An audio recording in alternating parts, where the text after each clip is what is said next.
Welcome back. So this time I'm going to try and be disciplined.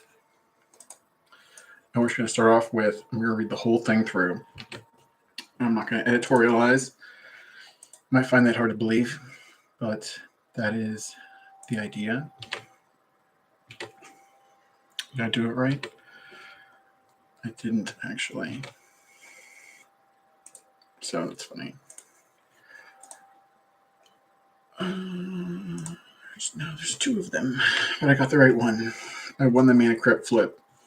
So we're going to start this off. I don't know anything about these people. Charnelhouse from Bauhaus to Beinhaus. Let's just do some, only background I'm going to do is about this. So, okay. That's all I'm going to do. Don't know what Beinhaus is. Bauhaus is like an art movement. Just in case you were not aware. But it has a lot of applications. I'm sure I don't know about all of them, but this Wikipedia page can probably tell you about it. I'm collecting these links into documents that will be on my Substack in case you want to find them there. And maybe I can find a different way. I can post them on Reddit as well, on the subreddit. And then, so let's see. Yeah, Bauhaus, interesting. It's connected to the Gesamtkunstwerk, the comprehensive artwork or total work of art. I've always been captivated by this term because there's the total art and then there's total war.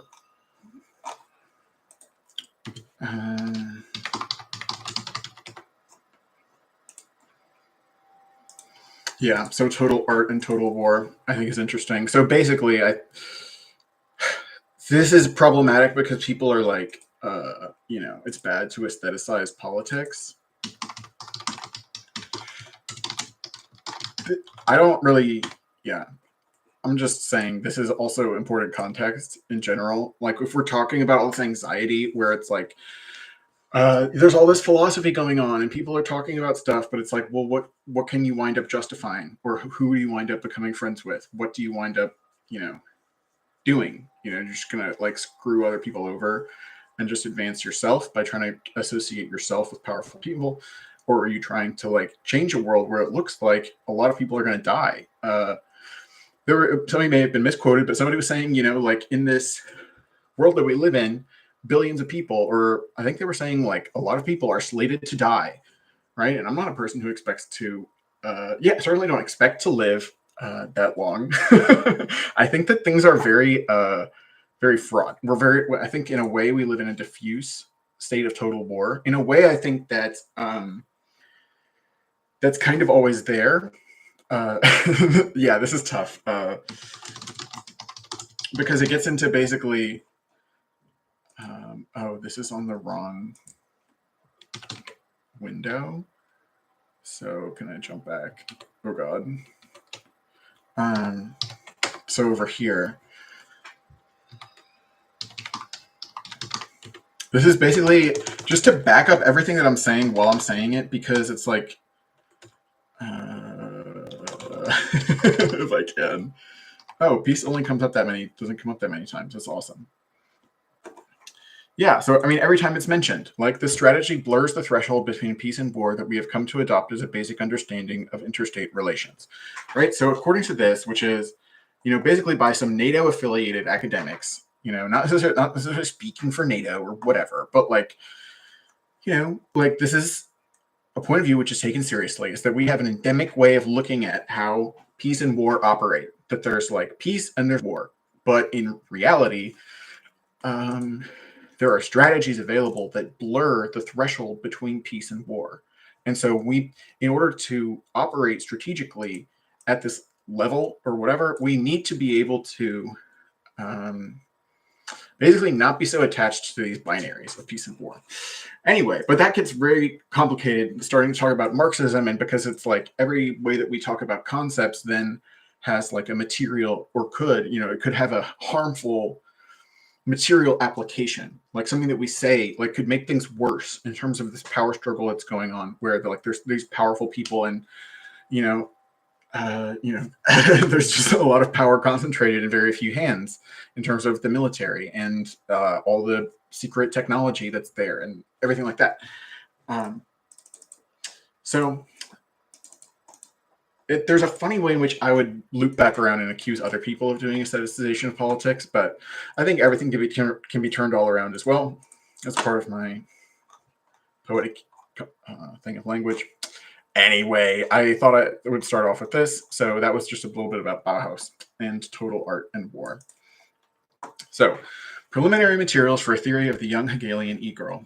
So I went with some friends to the Hegelian E-Girls VIP Symposium last Saturday, August 3rd.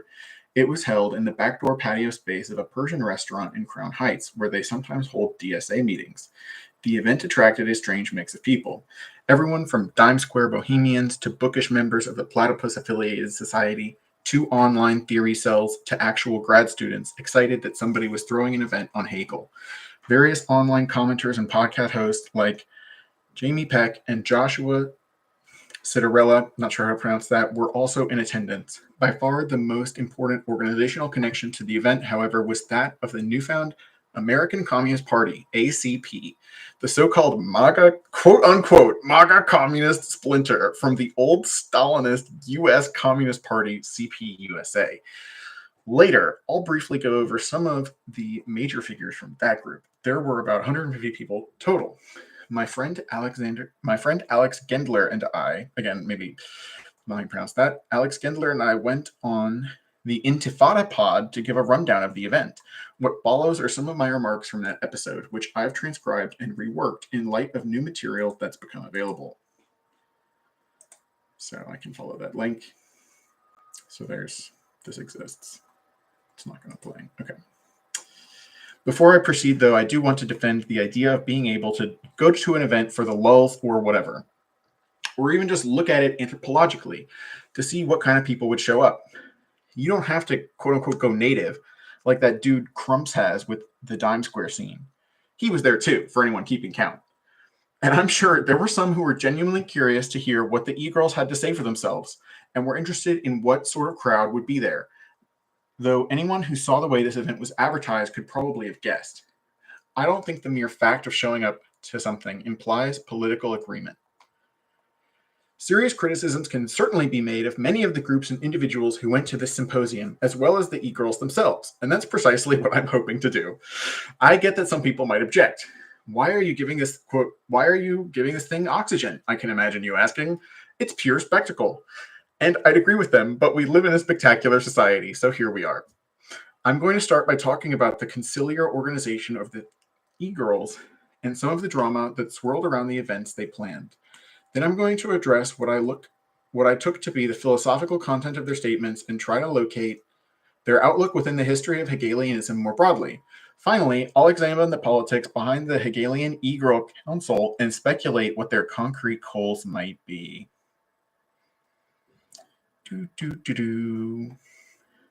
Council and controversy.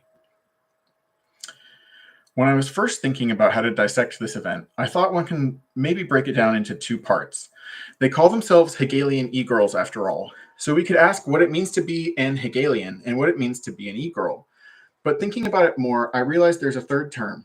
They're not just Hegelian E-Girls. They're in Hegelian E-Girl Council. What does it mean that they're in a council? Just how organized is this?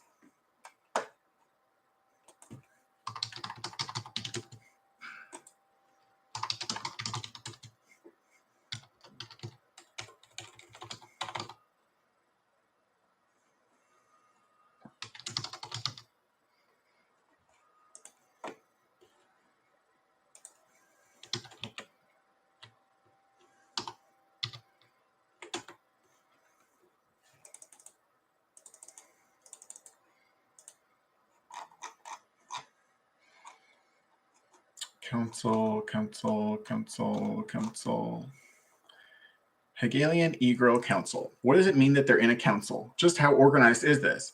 I really thought we wouldn't have to address this aspect of it because the whole thing is just a silly internet phenomenon that these two E-Girls, Nikki and Anna, were trying to parlay into a real life meetup. A couple of them had met up in the preceding weeks and taken a selfie together, which they then posted with the caption, quote, "The Hegelian E-Girl enlightenment has arrived." But it's hard to know how seriously to take that.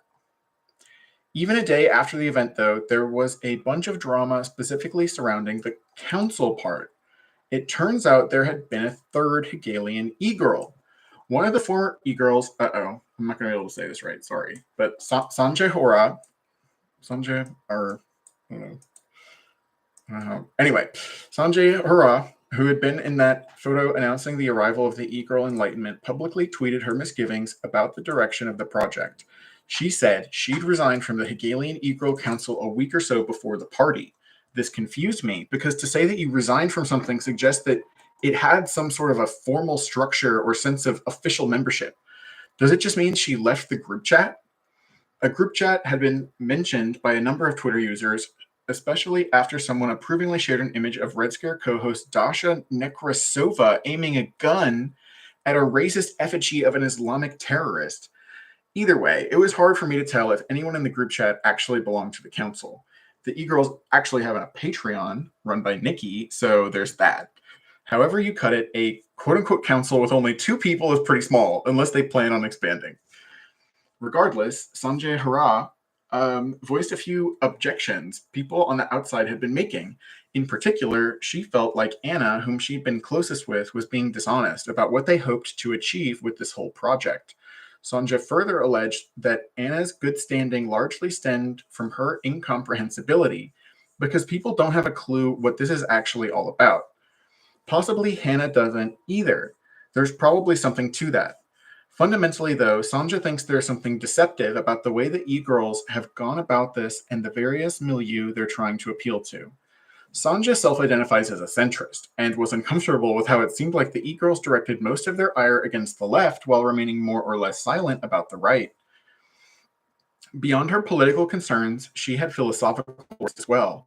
She thinks they have a very vulgar understanding of dialectics, quote, and that the project is, quote, literally sub-Hegelian. Looking back, Sanjay said she regrets ever having been involved. Hala Hunt Hendricks, the singer from the black metal band Liturgy, was one of the principal organizers of this quote-unquote symposium. She also had a public falling out with Anna the day after the event, though she later stated in a since-deleted tweet that the two of them have quote-unquote hammered out their differences, again, in a since-deleted tweet. I'm not as familiar with Liturgy or HHH as an individual, although I do know she's an heiress to the Dallas oil billions. Okay. According to Andy, her grandfather was not just any tycoon, he was an extreme right-wing figure. Besides making music, she seems to be interested in esoteric religious themes, numerology, and Orthodox iconography. In any case, Hunt Hendricks claims that Anna was stealing her ideas and twisting them in a quote-unquote, crypto-fascist manner. Okay. Oh dear. Oh DNI. Okay. Brief aside. I say oh dear, and then I say oh DNI. That's the Director of National Intelligence. And that's, oh yeah. Just so you're aware. So then what was this crypto-fascist manner? What was going on here? The problem with your crypto-fascist appropriation of my idea. Okay, so this is a tweet by Liturgy in responding to Anna KW, but I'm just going to read this one thing that was linked to. Liturgy says, the problem with your crypto-fascist appropriation of my idea from our discussion is that you twist it into meaning leftists are dumb and should leave fascists alone and abandon their sense of compassion. You're accusing actual Christianity, social emancipation, etc., of idolatry and perverting the latter's message into an arrogant and evil Gnosticism. It's a very ancient paralogism you're repeating. I'm just going to have to look up what the heck paralogism means, because that is beyond my comprehension. Oh, a fallacious argument. Okay. You wrong, okay? You're like super wrong. Yeah. Yeah. Okay. Generally, she objected to the way Sanjay, this is back to the Bauhaus text. So Hunt Hendrick claimed, that was what we just read, claimed that Anna was stealing her ideas and twisting them in a crypto-fascist manner. Generally, she objected to the way Sanja had been treated and didn't like how Anna had been trolling academics. Both HHH and Sanja did say that they think Anna is a good person and that some of the mistakes she's made have been honest. Who can tell, though? Motives are difficult to discern. Finally, there was this guy, Matthew Donovan, who was also listed as one of the event hosts. He tweeted about how he had fun at the party, which got widely reshared, but also went on to write a pretty balanced, longer post the next day sharing his thoughts. It's worth checking out to get a better sense of the different groups and individuals at the symposium. Matthew organizes leftist events around NYC. Last year, he hosted a talk by Chris Smalls about efforts to unionize Amazon. Apparently, the E-Girls approached him at a Norm Finkelstein talk and asked him to help host the event. Upon reflection, Matthew felt like the whole thing, quote, reeked of an interpersonal psyop. I didn't know he was going to come on, but midway through the Antifada podcast, he joined along with a girl named Morgan, who'd been randomly added to the E-Girl chat a week before the event. She said it was really chaotic with over 100 people at one point and new users getting added all the time, but 5 or 6 dominated the conversation. Eventually, Morgan was denounced as a, quote, woke leftoid and left the chat of her own accord.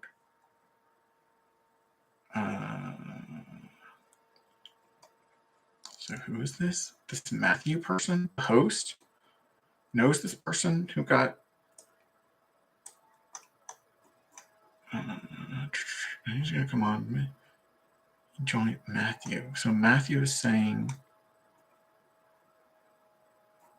I don't know. Anyway, there's drama. What you need to know is somebody's a freaking woke leftoid. Anyway, there was also controversy in the lead up to the event because originally it was supposed to be this bigger public thing that had 700 people responding to the Partiful invite. A day or so before this was scheduled to happen, they said that threats of violence had been made to the venue where they planned to have it, and so they had to hold a smaller VIP event instead. One Twitter user, Inflammate Omnia, raised doubts about whether they'd ever secured a location that could handle those kinds of numbers to begin with. I could believe that. I RSVP'd and there was no way I was going to go, right? I just wanted to see what was going to happen. Oh dear. ODNI. So what is this?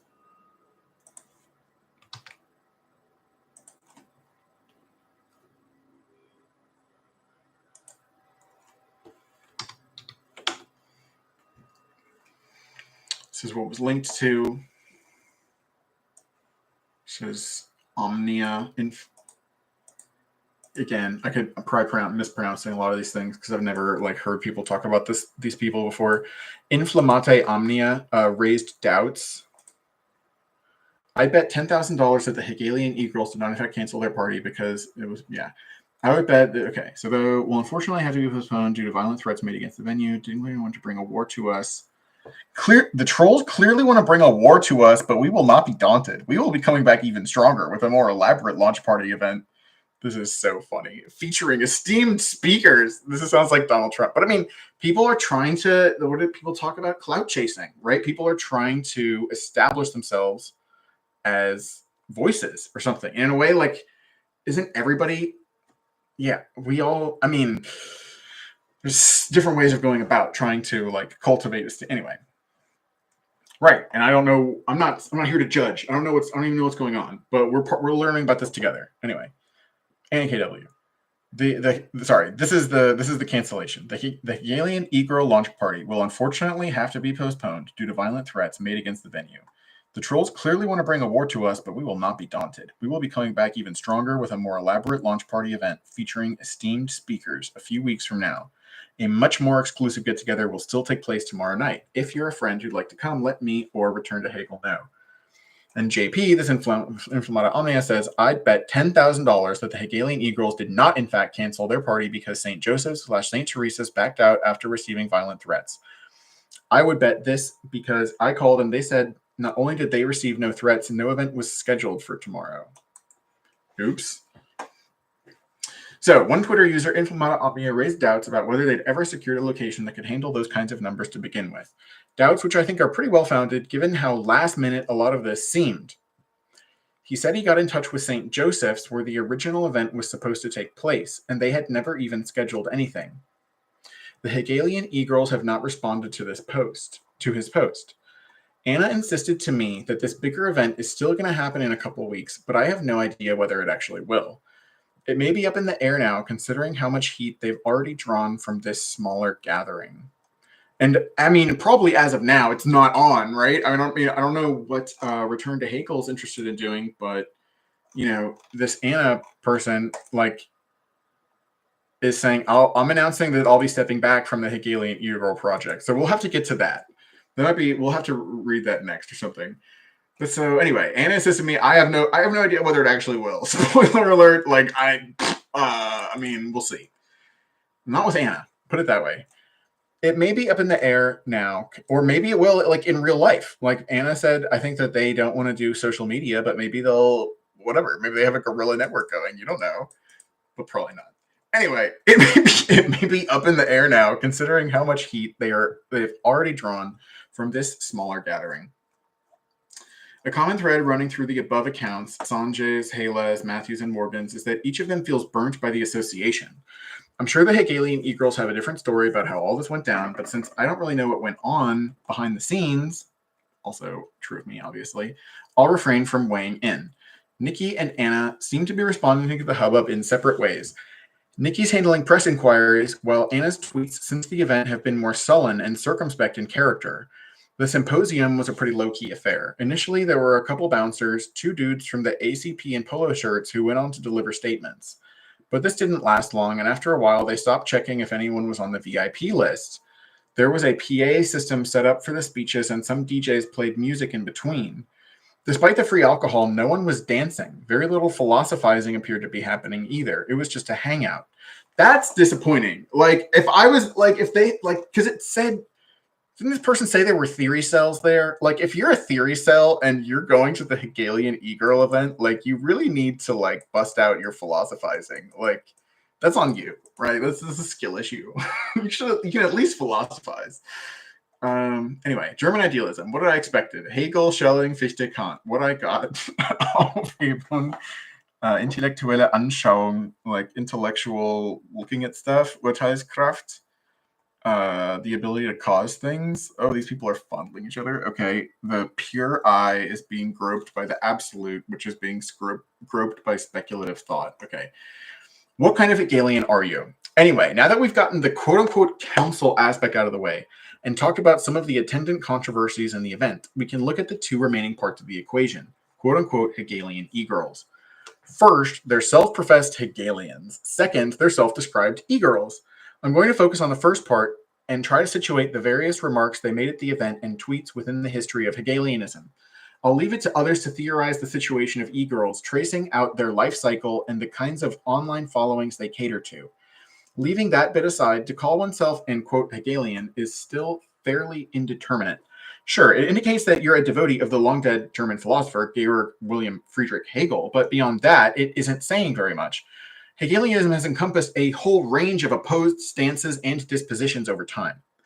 Just as in the 1830s and the early 1940s, you had right Hegelians like Daub, Heinrichs, and Henning defending the Prussian monarchy and Lutheran theology.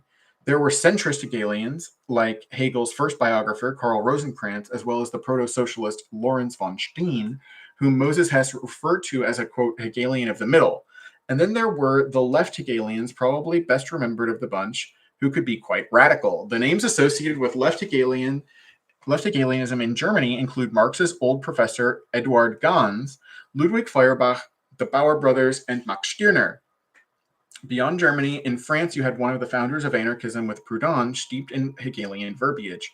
Even if he only had a superficial grasp, he knew how to turn a phrase. A number of early Russian revolutionaries were also inspired by Hegel. Alexander Herzen famously called dialectics, quote, the algebra of revolution, while the anarchist Mikhail Bakunin translated Hegel's lectures early in his career. This is to say nothing of subsequent Hegelian revivals. Classical Hegelianism more or less collapsed around 1848. Just in case you might not be aware. It seems like this is not going to be referenced. I think it would make sense, at least to talk about there were a bunch of revolutions and stuff. I'm not going to say anything, but I'm just like, would be a point of demarcation where a bunch of stuff changes in terms of how the world is and how we think, maybe. Anyway, classical Hegelianism more or less collapsed around 1848, but Hegel's thought has been rediscovered several times.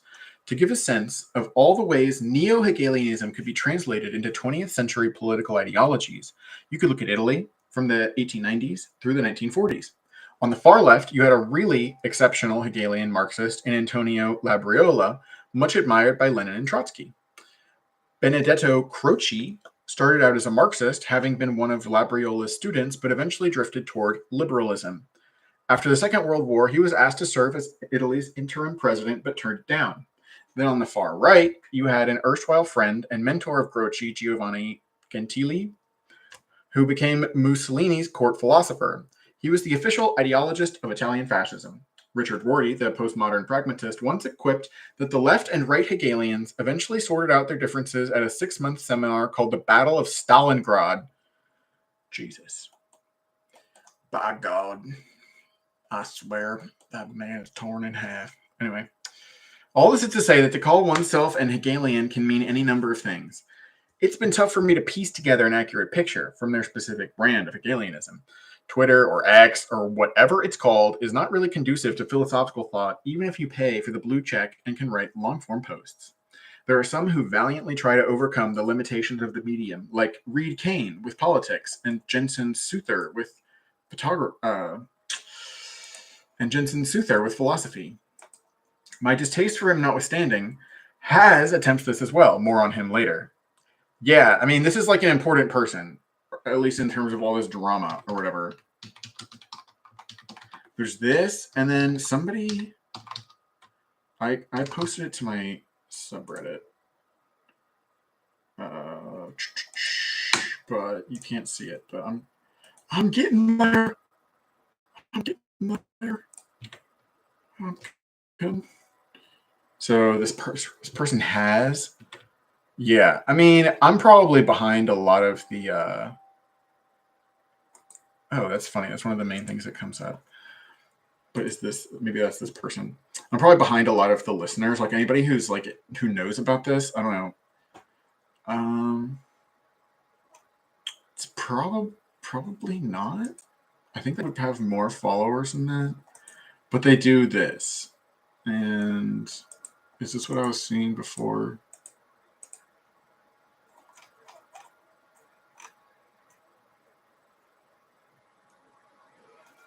Oh, known as infrared? I saw something that was much different. Maybe this has more links. But this has everything to do with, like, you're talking about the... Anyway, I'm getting too far afield. But they mentioned Has. But just like all the people who are being interacted with. Like, what is the significance? Anyway, back to the text. Is what I would say. But ultimately, I don't think it's possible. Twitter is even worse than Facebook was back in the day. And that was already like Rev Left that it replaced. Give me an article so I can see you lay out your claims and marshal reasoning and evidence. I saw Anna tweeted that she'd be writing something for the Platypus Review soon, so maybe there'll be more to chew on after that's published. I don't want to be unfair to them, but there's not a lot to go by. I guess I can try to parse Anna's and Nikki's statements from the event itself, and then the Hegelian E-Girl mini manifesto the former posted. So that'll be something, that'll be a good place to start before we get to like Anna's like departure or whatever. We might as well that first.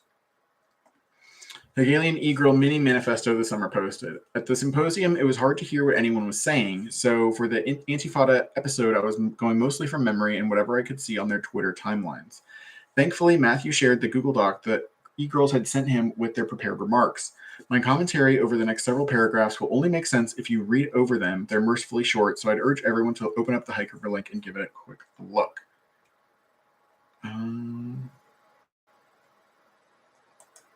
Oh, okay. So I guess we have to read both of these. So I guess we'll just go do it right now. Okay, so here is the mini manifesto of the Hegelian E-Girls.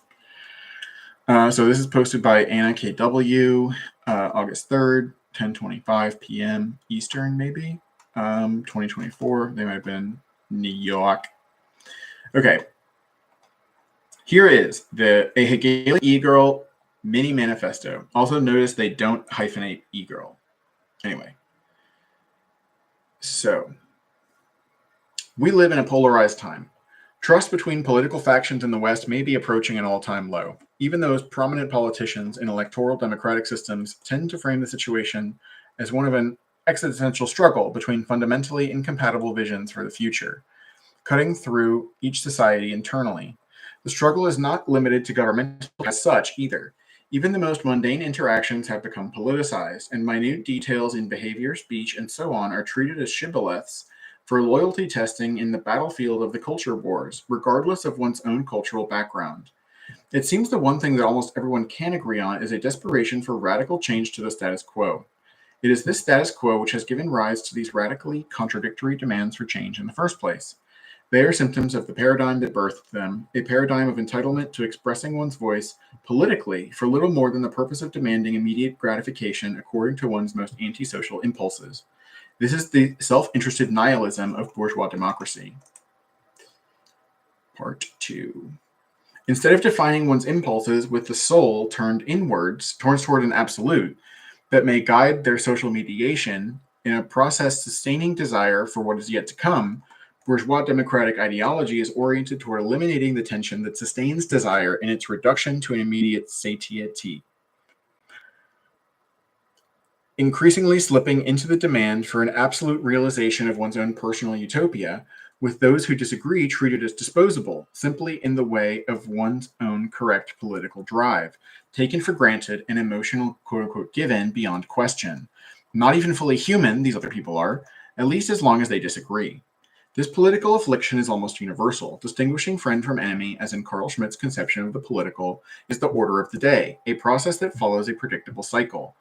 More and more individuals are painted as enemies until finally the process exceeds the viable limit, and the ones identifying enemies are themselves identified as enemies, a dialectic that can only resolve through an even more repressive return to the status quo rather than any sort of sublation into a new paradigm. This is the logic of fascism as the objective, unconscious truth of liberal democracy itself, the emergence of mass waves of scapegoating at the hysterical limit of democratic immediacy, with the sacrifice of the scapegoat standing in for one's own failure to more effectively mediate one's desire socially. Yeah, they're going to work this way. It didn't work. Okay. Part 3. The price of our modern antisocial culture of immediacy is this ping-ponging between liberal and fascist excesses as two sides of the same coin, a coin fungible only in a fundamentally failed society, where the hard work of social mediation has been utterly abandoned by the trained professionals of which it should be demanded. The dream of most professionals today is simply to defeat or outcompete their enemies, not to discern anything more fundamental than those economic and political oppositions, a discernment which must be accomplished if they are to put themselves to work for its actualization as a concrete universal. Such universalism must be properly speculative if it is not to be domesticated into a form of liberalism subservient to the worst tendencies of the status quo's cult of immediacy. This is the truly positive dimension of Hegel's Hegel's philosophical vision. This is the truly positive dimension of Hegel's philosophical vision, what presses the dialectic forward beyond a pessimistic hypostatization of the friend-enemy antinomy through which endless excuses for one's inadequacy can be offered. Jesus. The last part is like a machete, just like disemboweling you, like stop making excuses for not taking responsibility. But in this like I have sympathy in this like Hegelian, not in this like stupid like I don't know. We must continue. Okay, the Hegelian E-Girl mini manifesto continues. We must demand better of both ourselves and others if we are to truly raise ourselves to adequacy in confronting the task at hand, which is to restore a culture of genuine mediated intelligence under conditions where, quote unquote, the humanities have been reduced to an instrument serving vulgar immediate gratification impulses which are routed economically through capital and politically through bourgeois democracy.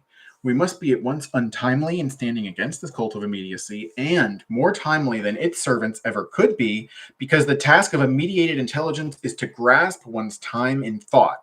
It is only by standing against the present that we can present this present to itself in its own dialectical truth, in the imminent becoming which it resists, in the refusal to transform the familiar logic of abstract opposition, friend and enemy, to which we have become accustomed. Also, freaking flashback, like that part in Kill Bill where it's just like that sounder. It's like the traumatic memory. It's like, remember, even NATO is talking about peace and war are like becoming blurred. Like, yeah.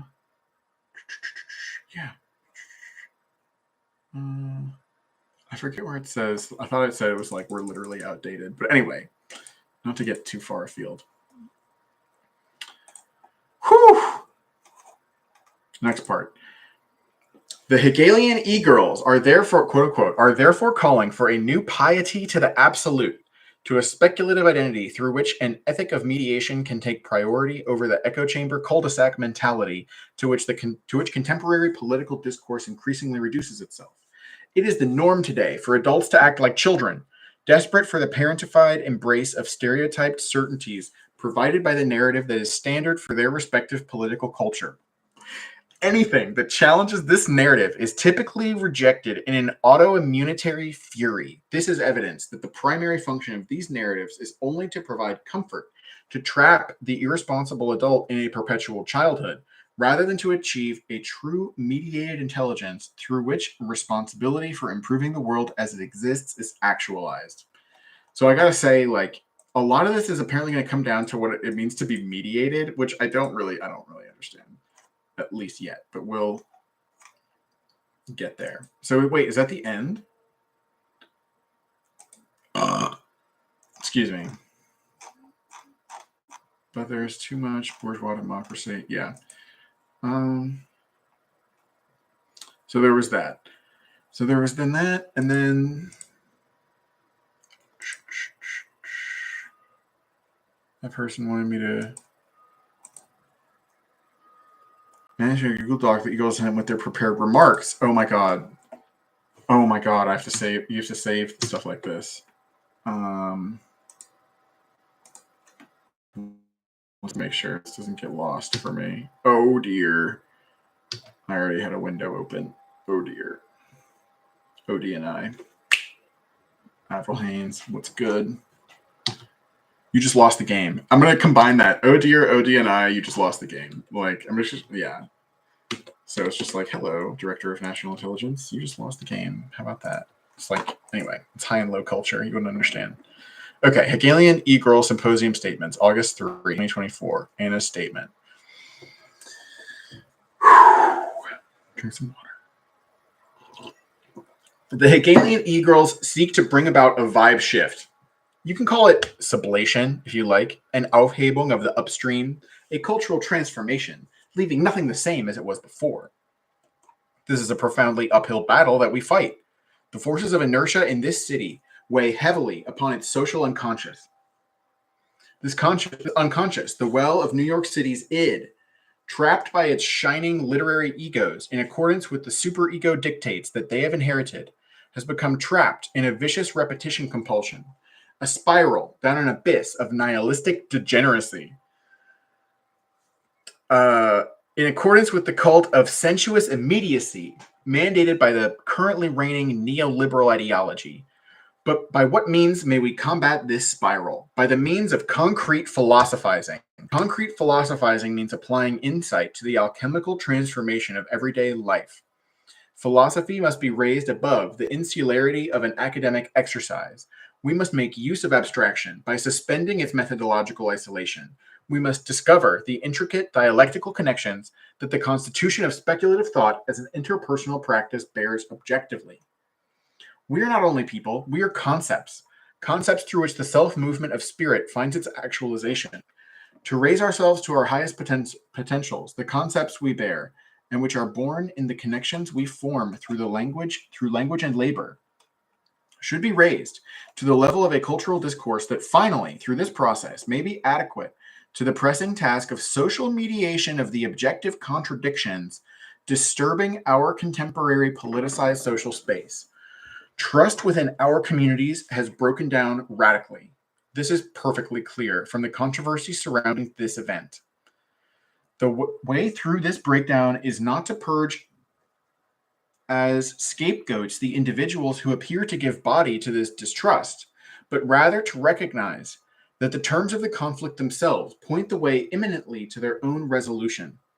People today are deathly afraid of fascism, but what is this supposed fascism they so desperately defend against? The fasces are a symbol of power. In a sense, they are a desexualized phallus.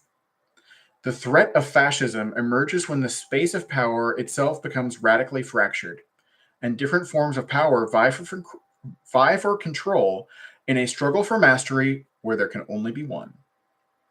Hegel talks about this. It's a familiar dialectic of lordship and bondage. The way through this struggle is to recognize the folly of this desperation to achieve mastery, lordship, at all costs. The one who bears the fasces is, in fact, impotent. It's not just a kind of symbolic authority that the anti-fascists desperately shadowbox with. It's their own impotence as prospective lords in and for themselves, according to the farcical standards of universal lordship promoted by the neoliberal cult of immediacy. The real threat is not the worldly lord. In this competition, all are made fools, but the laborer, the bondsman. The task before us is principally to labor, to demonstrate the worth of this perspective vibe shift through the results it can produce. Critics with no eye toward change, servants of the status quo, need not apply to such a laboring position.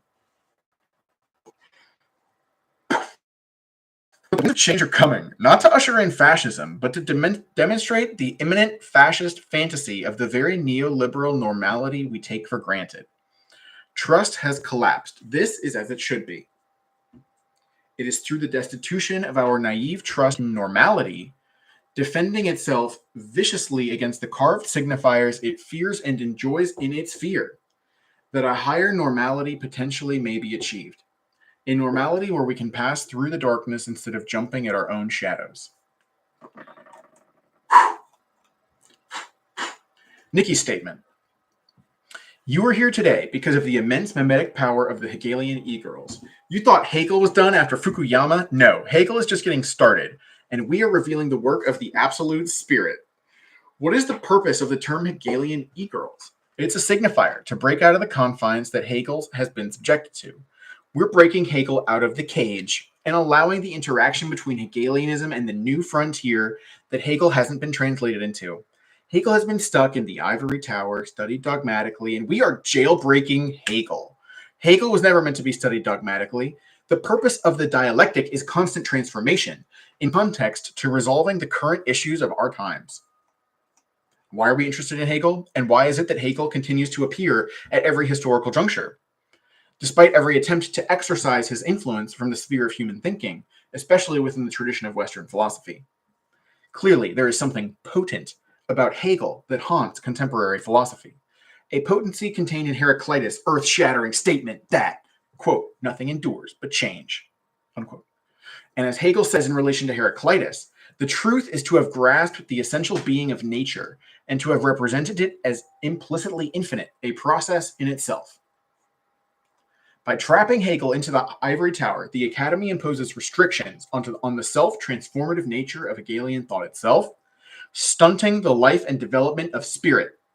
This boxing in of Hegel makes Hegel's philosophy impotent, allowing Western academic institutions to proclaim their victory over Hegel's inherent threat to Anglo tradition of philosophy. All that we are left with is vulgar empiricism. We are trapped in black and white thinking, which predisposes us to the immense polarization experienced in society and politics today. The Hegelian dialectic reframes these assumed antagonisms and allows us to actually overcome them and equip us with the tools in our hands to actualize our ideas and resolve the pragmatic issues within society today. Everywhere you look, we are plagued by arbitrary oppositions. The current political climate within America is the ultimate example of this issue. What appears as a conflict between two opposing forces is a split at the heart of one America, one future, one becoming. This one is not static, but constantly in transition in a Heraclitean sense. And the limits of our current thought, especially within the West, don't allow us to transcend past false dualisms. Democrats and Republicans are a false dualism, a dualism that will always be static. A true dualism is one which moves the dialectic, which brings into new terrain. This is Hegel's negation of the negation. The dialectic is best described as a dualism within non-dualism, transforming while maintaining elements of the previous order, constantly self-undermining the very matrices in which reality presents itself. And if we are to be within the zeitgeist, we must embody the attitude of constantly self-undermining ourselves as well in our presupposed conceptions. Adopting this attitude of constant self-undermining is necessary for us to exist with the future and of the future and not against it. It is our duty to be vigilant and open to the possibility of constant transformations rather than resisting the inevitable. We cannot fight the future. We are the future itself. This is when we surrender ourselves to reality. It is when we surrender ourselves to reality that we become liberated from it. We are opening up a new moment in the self-movement of spirit. As Marx stated, the philosophers have only interpreted the world in various ways. The point, however, is to change it. That is our duty here today. We must grasp onto the world spirit, embody it, and take the tools into our hands to materially change the world around us. The road becomes clear once you've set out on the path. You cannot stop history itself.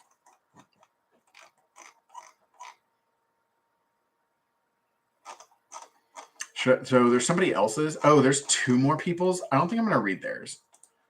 Let's go back. Let's go back over here, right? So let's read this past paragraph again. This person's saying, I guess I can try to parse Anna's and Nikki's statements from the event itself, and then the Hegelian E-Girl. Also, like, especially Nikki's, I don't know. They're both really fucking solid. Like, I think they're both really good. And they both go with Ben Zweibelson, but we'll get there, like, later on, I guess. Well, no, I got to smash cut it because it's like, this is a really long article. So, like, if you just look at Beyond the Pale, like, this is what Beyond the Pale is about. Like, that's why it's called Beyond the Pale. Like, the metaphor for the pale. Okay, I'm only gonna open. I'm not gonna do too much else. Okay, but basically, there's an idea where it was the colonization. Of like Ireland, right? Is it called the colonization? Probably not, but it's very similar, right? So it's basically the line where does England control and where does England not control? And so if you go outside the line, and so they'd scratch in the dirt, and that would make it pale. It would be lighter. And so if you went past there, it would be all this stuff would happen. And so Ben Zweibelson has a whole book called Beyond the Pale, and he, you know, they talk about that, right? Going beyond the pale symbolizes far more than a physical barrier used centuries ago to prevent barbarian invaders. It represents the deepest institutional resistance to the alien, the unimagined, and the indescribable, and thus what the institution fears most, change. Right? So, like, and I've been wanting, just short note, like, the way I've been thinking about this is conceptual churn. And I guess the way to put it in, like, to put it in Baudrillardian terms, that might be the best way to do it.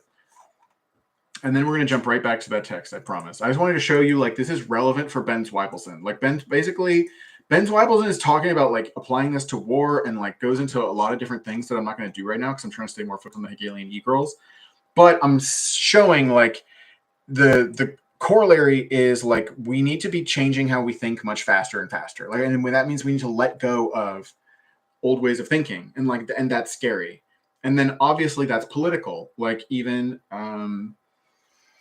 you know, people could want to do that for bad reasons, but that doesn't mean we don't need to do it, even if we are of good heart. So and I think it at least advances the conversation to say, like, this is what we need to be talking about. And, you know, yes, you don't have to like the Hegelian E-Girls or Ben Zweibelson or Jean Baudrillard, but, like, fundamentally, like, this is something which does affect all of us, and, like, it behooves all of us to be thinking about our terms. Anyway, so I'm connecting this to the end of the preface to Symbolic Exchange and Death by Jean Baudrillard, which came out in 1976. It's considered like one of his like seminal works. Everybody has always heard of Simulacra and Simulation. And then a really famous one for like military stuff is, the Gulf War did not take place. But other than those, I think this is it might be his most well-known book or most talked about. I'm not exactly sure. But anyway, it's called Symbolic Exchange and Death. And at the end of the preface, so like the introduction, basically, Baudrillard's saying, exterminate every term. Yeah. Well, I'll just read from here. Identity is untenable. It is death, since it fails to inscribe its own death. Every closed or metastable, functional, or cybernetic system is shadowed by the mockery and instantaneous subversion, which no longer takes the detour through long dialectical labor, because all the system's inertia acts against it. Ambivalence awaits the most advanced systems that, like Leibniz's binary God, have deified their functional principle. The fascination they exert, because it derives from a profound denial, such as we find in fetishism, smash cut to the fetish of Newtonianism, can be instantly reversed. Hence, their fragility increases in proportion to their ideal coherence. These systems, even when they are based on radical indeterminacy, the loss of meaning, fall prey once more to meaning. They collapse under the weight of their own monstrosity, like fossilized dinosaurs, and immediately decompose. This is the fatality of every system committed by its own logic to total perfection, and therefore to a total defectiveness, to absolute infallibility, and therefore irrevocable breakdown. The aim of all bound energies is their own death. This is why the only strategy is catastrophic and not dialectical at all. So, Baudrillard. Well, I think Baudrillard is mainly having a hissy fit about Karl Marx in terms of like responding to like historical materialism or dialectical materialism or something like that. So I don't know exactly what he would think like in a more measured way about Hegel, but anyway, maybe he also just is against the dialectic. So how about that? This is why the only strategy is catastrophic and not dialectical at all. Things must be pushed to the limit where quite naturally they collapse and are inverted. It sounds pretty similar to the dialectic. Anyway, at the peak of value, we are closest to ambivalence. At the pinnacle of coherence, we are closest to the abyss of corruption, which haunts the reduplicated signs of the code. Simulation must go further than the system. Death must be played against death, a radical tautology that makes the system's own logic the ultimate weapon. The only strategy against the hyper-realist system is some form of pataphysics, or quote, science of imaginary solutions. That is, a science fiction of the system's reversal against itself at the extreme limit of simulation, a reversible simulation in a hyperlogic of death and destruction. The symbolic demands meticulous reversibility. Exterminate every term. Abolish value in the term's revolution against itself. That is the only symbolic violence equivalent to and triumphant over the structural violence of the code. A revolutionary dialectic corresponded to the commodity law of value and its equivalents. Only the scrupulous reversion of death corresponds to the code's indeterminacy and the structural law of value. Strictly speaking, nothing remains for us to base anything on. This is basically, the last part is the most important, but the whole thing is like, oh my God, vibes. Anyway, strictly speaking, nothing remains for us to base anything on. All that remains for us is theoretical violence, speculation to the death, whose only method is the radicalization of hypotheses.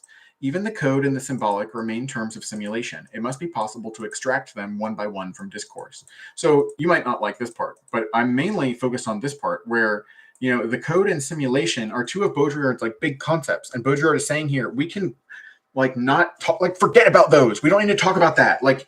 Like getting stuck in this one word or way of thinking about it or whatever, like that is in a way the whole problem. So like in as much as we are trying to talk about something, we need to be like in the same way, I think you said untenable, it fails to inscribe its own death. So basically our concepts need to inscribe their own deaths in the sense that like they need to, it's like they have sunset clauses, but it's not like that.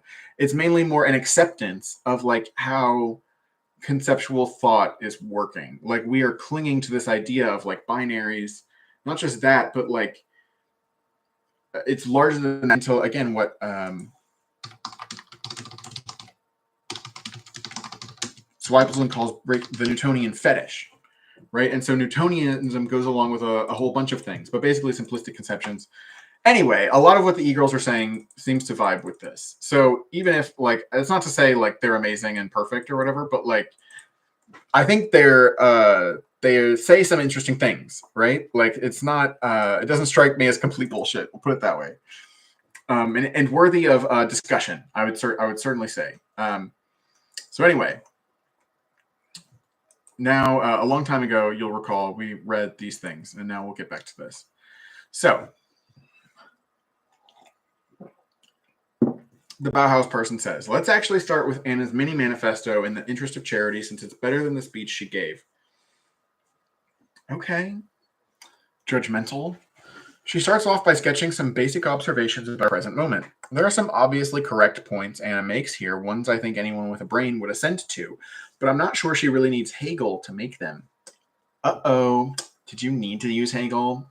Hegel's very special. We keep it in the... Anyway, I'm being defensive. Anyways, some examples. She talks about how we live in a polarized time. Everyone with eyes to see should recognize this. The Geisteswissenschaften are dominated, so that means like sciences of the mind. So maybe that means even more creatively, like people who try to engineer other people's thoughts, people who are thought leaders or whatever, are dominated. Okay, so the thought leaders or whatever are dominated economically by capital and politically by bourgeois democracy. That was one of the responses over here. I noticed that before. Somebody was like, good manifesto, but in my honest opinion, there's too much bourgeois democracy and nothing about financial capitalism. Okay, but everybody's just talking about capitalism. It's like, okay, great.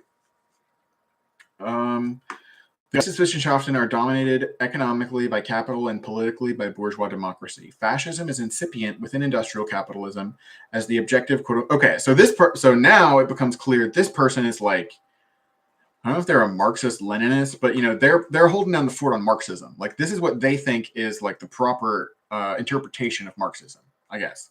So that's just becoming clear to me, because it's like if you're like using these terms like bourgeois democracy as though like this, we're supposed to know what this means, like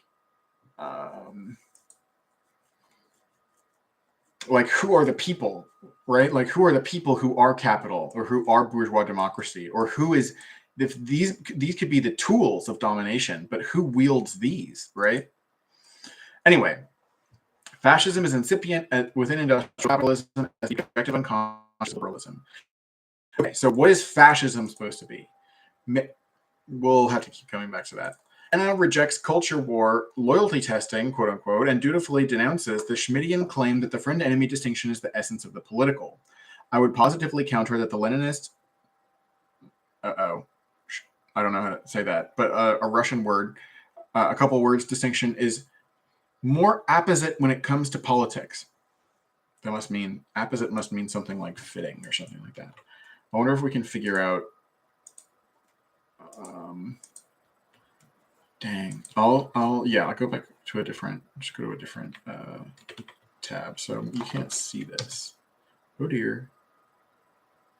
I'm trying to figure out what the Russian language means. See, this is a bunch of fucking homework, right? To understand anything that's going on. But it's fucking amazing, right? Okay, it means whom. Okay, I guess this is worth looking at. So in terms of what this person is saying, I guess it's important to understand like what that means, right? Because this person is not helping us. I wish I could just like make a new like tab right here. Oh, can I do that? Oh, and it'll go right there. Oh, wow. Okay, game changer. That is un game changer. All right. So whom is a Bolshevist principle or slogan which was formulated by Vladimir Lenin in 1921. The whole is who will overtake whom. So I mean, let's go again. Oh wow, this is gonna get out of hand. If I can just make new tabs like this. Oops, this is not in the right window. No. What have I done? What is it that I've done now? Girl, this is just liberal centrism. Yeah. See, everything's so fucking confusing. It's like, are you a fascist? Are you a communist? Are you a liberal? Like, what is going on? There's a whole, like, indeterminacy. Oh, shit. I deleted whom. Oh, it's still there. That's great. Anyway, but so the whole point of whom is, like, who will defeat whom, right? So we're back at Hobbesian trap. But so it makes sense. Like, at the end of history, we're, like, being like, okay, so are we really going to kill each other? with technology, all the way back to like only a god can save us, right? It's like, hey, not Hegel, Heidegger's like, are we all going to kill each other with technology or not? Like, what's happening here? Because this like going down the road of the Hobbesian trap with technology, it's going to demand killing other people because they are threats to you. So if you want to maintain like certain like probability of like survival, it will require killing other people, absent what is basically a cultural revolution or whatever. But apparently not for the Marxist Leninist people. They like think I don't understand what the plan is. I guess it's like you can't talk about it because it's like it's a revolution. You can't talk about like what the plan would be because it's illegal or whatever. But it's like, sorry, like what are you doing? Like my way of thinking about all this before we jump back into here is like, okay, so you want to change how the world works, which means you need to like basically overtake or infiltrate or conquest. But I don't think conquest is on the table, sorry. But I actually do think something like ideological conquest or something like, I mean, there's an implicit uses of it's like a boycott or whatever, but we're like far away from that. Like we need like a lot more work done, or it would seem at least, like in the ideational space. Anyway. And either way, like in a conflict, yeah, I mean, again, the influence operation, I feel like even a lot of people who will justify kinetic operations will also speak of them as influence operations. Like ultimately, the point of using kinetic violence is political in the sense of trying to change the will of the other, right? So I think that there's basically a lot to do in terms of like mobilizing all of the conceptual, emotional, all like in a way we are all resources for this sort of like we can all contribute, right, to this sort of social movement or something. But the whole question, we trust it. So I think it makes sense. We're like sitting here debating like, why should we trust each other and who are we and what's going on? Like, because we're just trying to figure out like, are we just all going to kill each other by accident because like we're such threats to each other, or are we gonna like do something with all this thinking that we've been doing over time? Like if we can see a train wreck coming, are we gonna try and do something? And if we're gonna try and do something, what are we doing? And it has something to do with Napoleon said war is 75% morale, but you could also describe it as morals. It's something like this.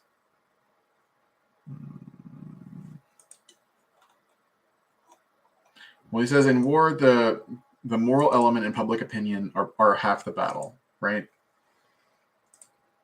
So that's like but that's also true in an emergency, right? Like I'm constantly trying to think outside the war context. So like, yeah, like in an emergency, like are you gonna let stuff go to your head and are you gonna let stuff break you down or whatever? Or are you gonna like rise above or whatever? You're gonna have resilience. And like having social resilience has everything to do with, again, how we deploy concepts, how we like feel about stuff. Like it's, I think, like especially if a situation is chaotic in the big picture, it's really comforting to have stability in the little picture. And I think that motivates a lot of what we call cognitive rigidity, or just like not wanting to look at a lot of complexity and a lot of the problems because it's so overwhelming and it seems so unlikely that people will join together. Anyway, keep getting lost in this, but this is basically just endless discussions of the Smithian thing of like, can we be friends with everybody? And like, if somebody could be a potential friend, but right now, like they're hurting people or whatever, like, what do you do? Like, anyway. So this whom distinction is more apposite when it comes to politics. Okay.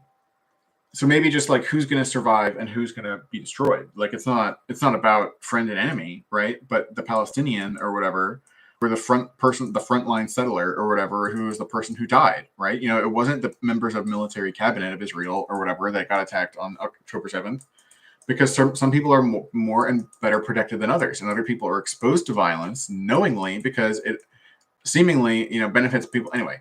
So the thing is not that, Benjamin Netanyahu, for example, is my enemy or whoever, right? I could say that I have no enemies, right? So, but I can still say, this whom. So I can kind of see this, like somebody's getting got, right? Somebody's getting the frick got. So Like, that's worth bringing up, basically. And we're all eventually going to get got, right? Which has everything to do with, like, who is getting and who's getting got right now. Anyway, so this person goes on to say, these are all generic Marxist points, not specific Hegelian ones. So far, this person is just upset with Anna that she's using Hegel when she doesn't have to. I think this is fundamentally wrong-headed. I think it's actually completely what yeah, sure. I'll just be on their side, right? So I think it's completely what Anna and Nikki were talking about in terms of jailbreaking Hegel, right? Like, you don't have to. It's not just because you have to have a good argument why or whatever. It's just like, it's freaking awesome, and it's like you could think about it in a Marxist context, but Marx implies Hegel, and like if that's what you're going to do, we're dialing Hegel up to freaking 11, right? Because yeah, like I think it's so interesting to think why is it Hegel, right? It's not the Sartrean E-Girls, right? It's not the the Butlerian E-Girls, right? I mean, that's right there for Judith Butler and going over to the Butlerian Jihad, right? Or whatever, the Heideggerian, certainly not the Heideggerian E-Girls, right? And it's not like the Platonic, whatever. It's not the Plotinian E-Girls, whatever. It's Hegel. So, but why, right? So that's what's so interesting, because these are they're like with the E-Girl, obviously they're two like people that are considered women or whatever. They're like self-identifying themselves as E-Girls, or like at least of the feminine persuasion or whatever. And they're associating themselves with who's now considered, I mean, Hegel was a baby once, but who's now considered like an old white man who's like been dead for a long time. But, Hegel is such a fucking exciting philosopher. That's what's so fucking awesome. Like, it's just raising the consciousness on Hegel is like itself a cool thing. But then obviously, like, probably there's something to it where people are like, yeah, but Hegel is fucking dynamite, right? Just like Nietzsche, right? And it's like, these things don't, it's like psychedelics. I've been talking about psychedelics, and people like, it can like change your mindset, and people are like, yeah, but it doesn't necessarily make you peaceful. Like, you can become like, if you're a fascist or whatever, right? Like if you're a bad, you can do psychedelics and be confirmed in bad or whatever. And similarly, that's the thing. I think a lot of people consider Hegel to be, the reason why Hegel stands to be jailbroken, put it that way, is in part, it's like, oh, people don't like stuff. People are all dumb. People just like TV. But it's also just like, people are not presented with this. You can make TV. I'm making TV about Hegel right now, motherfucker, right? Like, and on Newton's no budget or whatever. Anyway, so like, people could certainly be exposed to this and know about it. In a way, it's like, I think of the thing from Lewis Black where he's like, you trying to keep this shit a secret? It was just because he had a really early economics class, and he was like, are you trying to keep it a secret? Is that why it's so early? And that is a sort of facile reason for it to be trying to be kept a secret. But anyway, basically, I need to do I need to write an article about enchodification just so it's out there. Because basically, anyway, I'm getting super lost in this, but basically I think there's reasons like people get dumbed down. Like, you look at like police, like they can't have IQs that are too high. You don't want people for people where you want regularity, you don't want a lot of dynamism. And like Hegel, like for whatever reason, is a very dynamic philosopher or whatever. It's very, very powerful stuff. And it connects to it influenced a lot of people. So depending on what you're bringing into the exposure to some of the ideas that Hegel has, there's people who, you vibe with basically already, who have already translated, used this, powerful sort or whatever sort of way of thinking to augment, your incoming perspective. So anyway, it is sort of like a psychedelic. It's sort of like a nootropic. It's sort of what philosophy is. Anyway, this person's going on talking shit about Anna's prepared remarks. After a while, I feel it descends into gobbledygook, precisely whenever she tries to bring in explicitly Hegelian concepts. I have no idea what the, quote, social mediation Anna seeks might look like. That's a good point. Like, I basically take it to be like a MacGuffin. We can, like, I haven't said my notes about it, but I also wonder what, like, this seems like it must just be some reference to Hegel I don't know about, but like, let's say the word is doing a lot of work. It's doing like all the work of world history. So, like, what do you mean? Anyway, I have no idea what the social mediation Anna seeks might look like. Nikki has said that centrism ought to be smashed, so presumably they're not just looking for a happy medium between the extremes.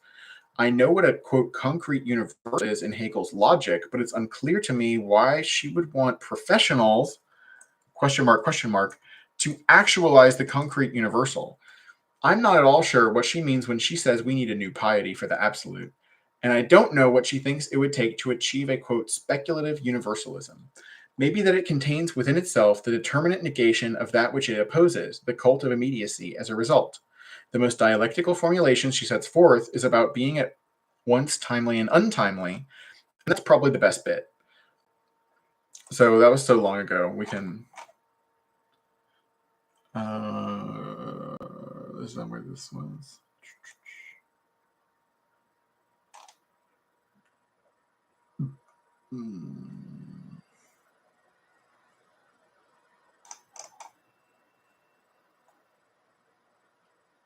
I'm probably missing it.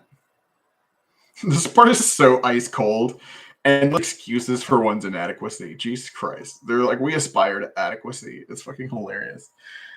Yeah, we would like to be competent. We would like to... Anyway.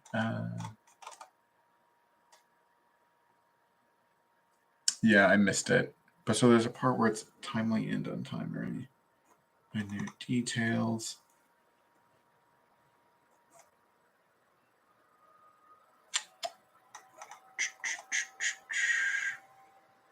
So professionals. Yeah, I guess because it's addressed to professionals. I mean, the kind of people who can most, like, the most immediate vectors for trying to, like, get people into philosophy or, like radicalize people through brainworms or something, like, of this variety.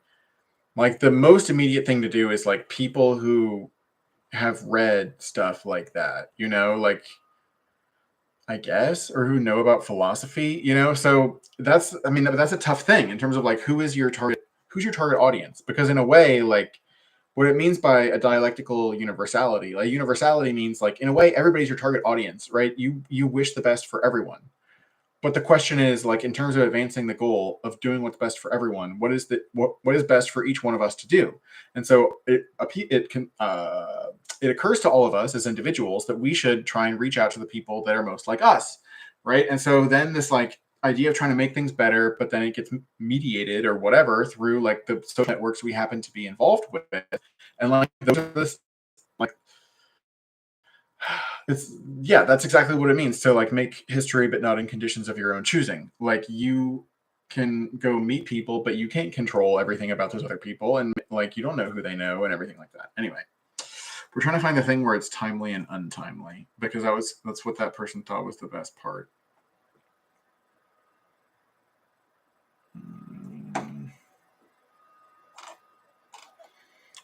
Is this what it was? Okay. We must demand better of both ourselves and others if we are to truly raise ourselves to adequacy in confronting the task at hand. Okay, this is fucking awesome.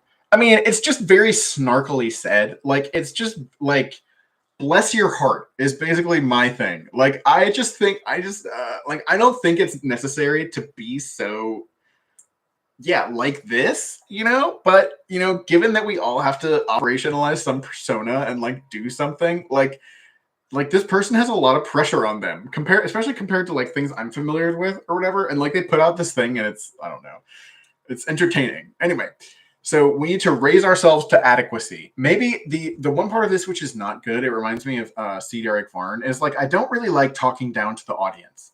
Like, this sort of reminds me of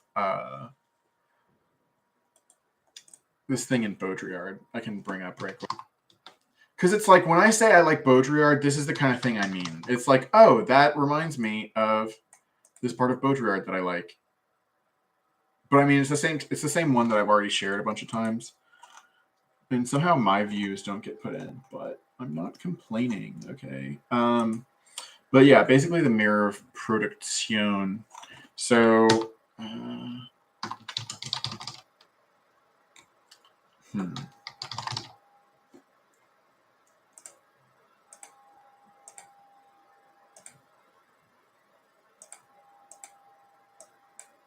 here we go. So it's like nothing to do with alienation. Like Baudrillard's saying alienation is bullshit. Like there's nothing that we're supposed to be that we're not, right? Like we don't need to become ourselves. We, in a way, we are already being ourselves. Like it's not to say we can't try for more or whatever, but we don't have to think about it as like we're alienated right now. So every society is already totally there at each social moment in its symbolic exigency. This is basically like kingdom of God is at hand protocol, and kingdom is a gendered term. We don't need to use that, but like the transcendent is imminent, basically.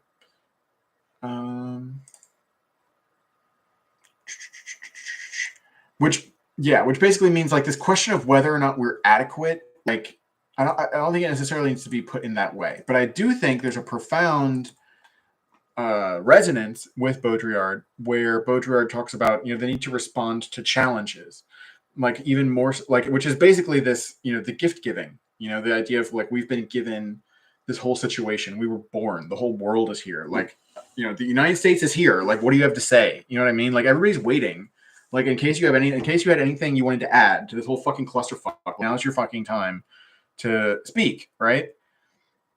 I forget where I was going with that. But anyway, Anne is talking about raising ourselves to adequacy. So, like, what we can do there is we can always respond to the challenges better. In a way, we're always responding to the challenges that come up, and our response is adequate because we just do.